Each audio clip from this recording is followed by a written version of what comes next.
My friends think I have a secret lover. Ekko leans his back against the rusty rooftop railing as casual as ever and watches how Jinx jumps at his words. Like her body had been turned into a mannequin, she turns to him, stiff. You do? Huh? Have a secret, Ekko lets out a chuckle and shakes his head. Whenever I sneak out to see you, they think I'm meeting with someone that I regularly hook up with. It's pretty funny. He must be imagining the way her shoulders relax. Being the leader of the Firelights has its perks, you know? No one can question what I do in my free time. It should go without saying that I want to spend my time with you. He gives her a smile, but Jinx doesn't return the gesture. His smile falters. Nothing's really wrong, but he can't deny that there's been something a little off about her. Ever since he took her to see his home, she has been more tense, rigid in a way he hasn't seen her in a while. Ekko tells himself it will pass. Since it seems like she's not in the mood to talk much, he turns around to look at the scenery. Piltover spreads out in front of him with all its nighttime lights, like a promise of a brighter future, and yet, Ekko would rather stay in the Undercity with her. It's kind of a hard pill to swallow, considering their past, but he knows he needs to be honest with himself. Whether they are getting along or not, he feels most alive when he's close to her. Ekko expects her to join him and lean against the railing as well, but that doesn't happen. Jinx stands behind him, unmoving. Finally, she opens her mouth. I've been working on a new hand grenade. Oh, okay. And I was thinking maybe you could take a look at the sketches and help me with them. the hesitation in her voice makes him raise an eyebrow, but it's not enough to get him to take his eyes off the stars. Look, I'm not gonna help you with something that you could potentially use against my people. No, that's not. I don't want to use my weapons against you. Fine. At this point, he's not even alarmed by how easily he gives up. I'll have a look at them next time. Silence falls again, but only for a second. Then, You have really nice arms. finally, he turns his head to look at her. Thanks. I've worked hard for them. She doesn't say anything more, and Ekko decides not to question the comment further. He turns his attention back to the night around him. He can still feel her eyes on him, but it's so easy to get lost in thought. Chase the stars that are unattainable because of where he's from. Think about all the what-ifs. Little man. Actually, the scenery can wait. Ekko faces her fully this time and welcomes the warmth that comes with hearing his old nickname. This is what he has been working towards. Instead of being the boy's savior, he can be her little man once more. Jinx looks down, twirling the end of one of her braids with her fingers. Her nervousness makes him worry. You okay? Yeah. Her lips say, but her body betrays her as she unconsciously shakes her head. Something's bothering you. I can tell. The fact that Jinx keeps looking down is confirmation enough. You can tell me. I promise it's okay. I'm just not brave enough. Huh? I've never been brave enough. The wind picks up. It hits his cheeks, just as confused as he is. What are you talking about, all of a sudden? Where is this coming from? Jinx tries to gulp down her lower lip. Hey, I don't know what's going on, but you were always brave. Believe me, I was there. We were thrust into dangerous situations daily, but we were just kids. We're fucked up, yeah, but not cowards. She looks up, eyes big like a child's. One day the affection he feels for her is going to do him in. I thought you were so cool. Vi was cool too, but you were always the first person I wanted to hang out with after a long day at Benzo's. You have no idea how much I admired you. Whatever it is you want to do, I believe in you. And then, as if fueled by his encouragement, Jinx steps into his personal space. Ekko's breath gets stuck in his throat. He gets lost in all the blue he sees. That's all she is. Her eyes are shaking and Ekko can't breathe, can't focus on anything but his own body, frozen in place. Jinx stands on her toes. He doesn't move. Light, dry, over in the blink of an eye. The kiss, while demanding nothing, indicates something Ekko has tried not to let himself entertain.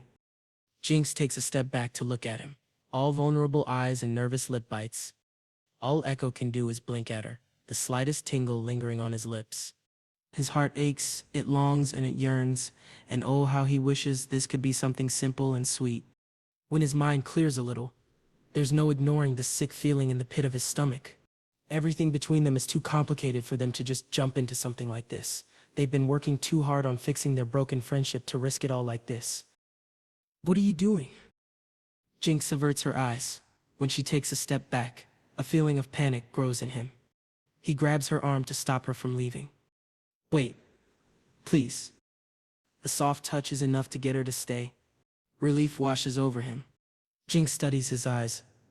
It seems she finds what she's looking for because she leans closer again. Do you still think about our fight on the bridge? The corpses of the enforcers, burning flesh, Jinx bleeding, Powder in her dark eyes pleading, the long-lost love in his heart. That's all I can think about. She pulls back a little, her fingers touching the scar on his face that he got that day. The corners of her lips turn up ever so slightly as she only gives him a small smile. Powder's sad smile. Ekko's rationality goes out the window. Closing his eyes, tilting his head, he lets his lips brush against hers. The hand on his cheek freezes. Delicate and featherlight. Ekko doesn't add any pressure, doesn't open his eyes, just lingers there for her to accept or refuse. After what feels like the longest pause of his life, Jinx leans forward to kiss him back, presses with so much vigor that their teeth clash hard. Ekko tries not to laugh, tries to break the kiss, but she chases after his lips, as eager as ever even if it's clear she's inexperienced. Hold on a sec, is all he manages to gasp out, her stubborn lips still on his. Jinx eases up and lets him pull back. Despite the freedom, Ekko brings one hand to the back of her head, petting her hair, just to have something tangible to remind him that this is real. Jinx smiles at him. That same sorrowful smile like the world was ending, but she has made peace with it. Ekko lowers his mouth to hers again. Their lips meet and part and meet again. Her nose bumps into his, he tilts his head more. They take their time. The nighttime ruckus fades into the background and soon dies away into silence. He's only interested in the sound of her breathing.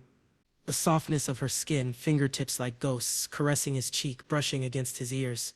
The clumsy way they don't move in sync. The faint smell of fresh gunpowder. The taste of someone who forgets to eat. The loss of a childhood. The loss of a friend. The impossibility of being romantically involved with Powder. Squeezing his eyes closed even tighter, he pleads. For a few seconds, he can afford to be hopeful about a future where Powder is by his side, fighting against the enforcers, against Silco's tyranny. There's still hope for them. He takes her bottom lip between his teeth, teasing, getting impatient, waiting for him to actually bite her. Jinx lets out a whine. The sound gets Ekko to open his eyes. Powder's face is hazy in front of him. His gaze focuses on the dreamy cloud on her neck. Something in him snaps. Lowering his head, Ekko lets his sudden hunger take control. Her skin could be poisoned and he wouldn't care. He needs to get his mouth on that tattoo. His lips make contact with her neck. The collision more than lives up to his quiet fantasies. Trying to be as careful as possible, he can hear the soft gasp Powder makes when he sucks on her skin, bursting blood vessels, leaving little marks on her throat. A trail, a constellation, love bites that lead her to him, something that she can always follow. Dopamine turns his brain to mush. He's running out of air, lips still against the junction between her neck and shoulder, his teeth scraping her sensitive skin. Powder laughs. It's such a beautiful sound. Ekko opens his mouth to breathe. His lungs are collapsing, and he wouldn't have it any other way. He starts to move lower, but Powder cups his face with both hands, forcing him to leave her tattoos alone. Ekko fails to stop his little groan of disapproval. He meets her eyes, blue, not gray, and the girl he's enamored with lets out another laugh. Ekko realizes he's heaving. It makes him lightheaded to know that the state of him pleases her. Admit it. It's not Powder you're kissing. Her teeth look sharper up close. You like me. You like Jinx. Her words wake him up from his short-lived desire-filled stupor. This is not how it's supposed to go. He should not have kissed her back. There's a part of him that wants her close, but there are too many unresolved emotional issues between them that continue to cause wounds. He used to have a tiny crush on Powder when they were kids, but those feelings died a long time ago. He finds her attractive. Sure, but he also knows she's insane. A terrorist, a killer, his childhood friend. Powder. He's not sure he's ready for something like this. Not yet. Not with her. So, when she grabs his waist and presses their bodies together again, Ekko turns his head away from her lips. Jinx flinches at his reaction. He can only hope the temporary rejection doesn't burn her too badly. Come on. I don't bite. They both know that she very much does. He removes her hands from his body, making sure he does it as gently as he can. We shouldn't. What? I don't think this is something we should pursue, considering our history. Considering our... But we just... I know. I'm sorry. I won't do it again. He caresses her arms, tries not to be distracted by all the different emotions that flicker in her eyes. Let's take things very slowly. Is that okay? Suddenly, Jinx grabs his shirt and pushes him against the rusty balcony railing. Her fingernails dig into his skin. Ekko winces. Come on, boy savior. She gets in his face. Why are you being so gentle? Punch me, choke me, snap me in half. Haven't we hurt each other enough? She leans forward and bites his lip as an answer. Hissing in pain, he pushes her away.